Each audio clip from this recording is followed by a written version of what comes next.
Dibilang terjadi peningkatan suhu sih ya jelas lah ya, namanya juga dipakai. Tapi mesti diingat, dengan patokan jarak yang sama, panas mesinnya itu nggak sampai separah Enduro Racing ataupun Sela X7. Ya kalau olinya emang bagus sih kenapa enggak kan? Apalagi secara budget, oli ini faktanya emang cocok banget buat kaum kere-hore kayak gua. Bayangin aja, dengan budget cuma sekitar 50 ribuan, kita bisa dapat oli mesin kualitas import dari Malaysia yang diproduksi secara langsung sama pihak Petronas. So, ini adalah oli Petronas seri Sprinta varian F700 10W40. Salah satu oli import keluaran dari Petronas yang secara value menurut gua terbilang menarik banget. Bayangin aja, dengan budget cuma sekitar 50 ribuan, kita bisa dapat oli mesin kualitas import dari Malaysia yang diproduksi secara langsung sama pihak Petronas. Ya, emang sih, di atas kertas F700, untuk speknya gua akuin emang enggak lah terlalu spesial. Soalnya, meskipun grade jasonya udah menuhin sertifikasi MA2, tapi untuk base oil dan juga spek apinya, dia masih pakai bahan dasar semi sintetik plus cuma dapat grade api sekelas SL. Nah, yang bikin menarik, ternyata dengan spek kayak gini pun, pihak Petronas nyatanya masih tetap mampu nawarin seri Sprinta F700 dengan bandrol yang terbilang masih kejangkau banget. Karena, kalau misal kita bandingin sama produk sekelas dari brand kenamaan besar, kebanyakan untuk harganya justru malah lebih mahal dari oli ini. Padahal, secara manufacture rata-rata kebanyakan oli yang beredar di Indonesia justru udah diproduksi secara lokal, baik itu di pabrik sendiri ataupun secara maklun melalui vendor. Dan karena hal tersebut, secara otomatis seri Sprinta F700 pun menurut gua bisa dibilang merupakan salah satu oli mesin berstatus import yang secara harga terbilang jadi yang paling murah di kelasnya. Terus, dengan bandrolnya yang kompetitif tadi, apakah secara kualitas oli ini emang beneran bagus? Atau malah justru kualitasnya biasa aja, layaknya kebanyakan oli murah pada umumnya?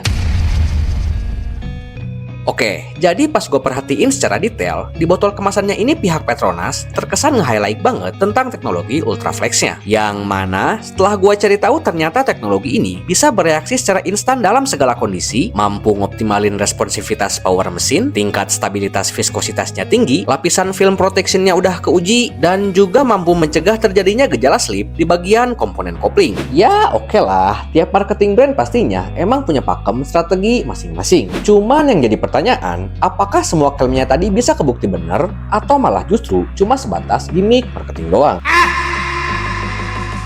Nah, jadi kalau dilihat berdasarkan tekstur olinya, seri F700 ini emang terkesan relatif lumayan encer. Tuh, bisa dilihat kan, baik secara tekstur ataupun warnanya, menurut gua oli ini mirip banget kayak seri Enduro Racing, Idemitsu IRG3, ataupun Sela X7, kemasan botol biru. Nah, sebenarnya sih dari awal, gua pribadi ngerasa cukup skeptis sama oli ini, mengingat untuk spek yang didapat emang bisa dibilang nggak terlalu spesial. Cuman, pasca gua tuang oli ini di motor yang fiction, overall sih secara performa jujur aja gue bener-bener lumayan kaget. Karena nggak nyangka aja gitu kan, oli yang harganya cuma 50 ribu, untuk feel powernya bisa nyaingin beberapa oli yang secara spek cukup sekelas, yang mana untuk harganya justru malah lebih mahal. Dan setelah oli ini gue pakai kurang lebih selama 1 bulan, secara experience gue cukup puas sama karakteristik performanya. Karena menurut apa yang gue rasain, untuk feel powernya emang berasa enteng dan juga narik, plus karakternya enak banget buat diajak berakselerasi secara spontan. Malahan, pas gue ajak buat lewatin jalur yang cukup padat, secara feel pun oli ini gue akuin emang cocok buat stop and go diajak mecah kemacetan. Selain itu, mau pas kondisi dingin ataupun pas mesinnya udah mulai panas, secara karakter pun menurut gue oli ini emang mampu ngoptimalin power mesin fiction gue layaknya oli encer pada umumnya. Karena baik itu di RPM bawah, RPM menengah, ataupun RPM atas, untuk torsinya emang terkesan berasa ngisi terus nyaris di setiap putaran mesin. Loh, emangnya beneran sebagus itu ya?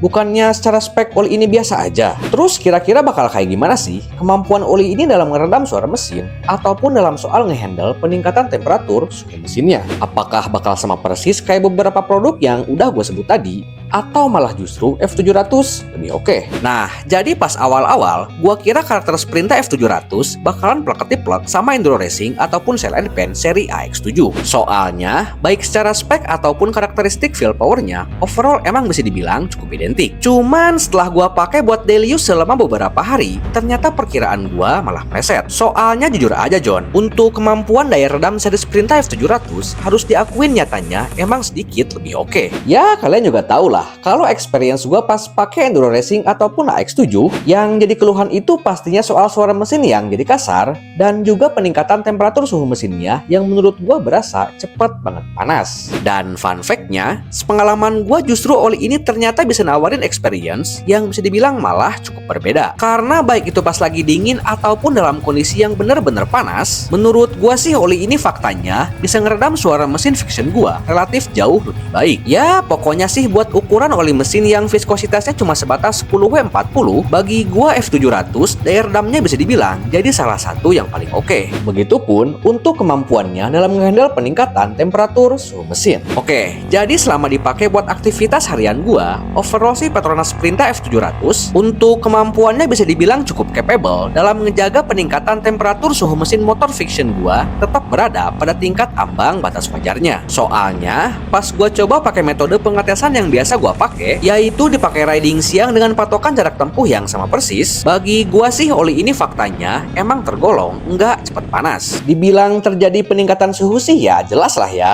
namanya juga dipakai. Tapi mesti diingat, dengan patokan jarak yang sama, panas mesinnya itu nggak sampai separah Enduro Racing ataupun Sela X7. Soalnya pas gua coba cek tepat di titik yang sama, untuk kipas radiatornya ternyata belum muter sama sekali. Malahan, pas gua tes langsung di jalur yang macet pun, nyatanya untuk kipas radiatornya emang bener-bener jarang banget muter. Terus kayak gimana? Soal klaim bisa ningkatin responsivitas kinerja kopling dan juga mampu mencegah terjadinya gejala slip pada kopling. Apakah secara experience emang beneran berasa? Atau malah justru cuma sebatas klaim sepihak?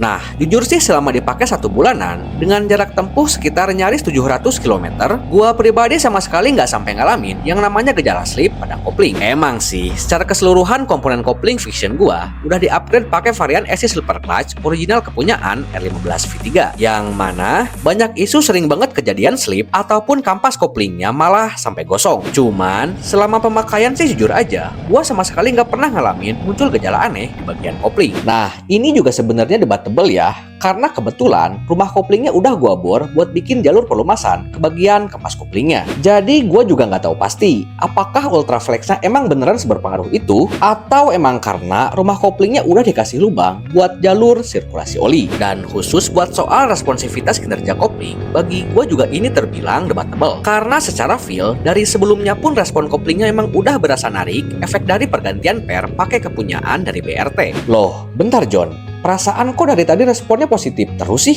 Masa iya, oli semurah ini nggak ada celahnya sama sekali?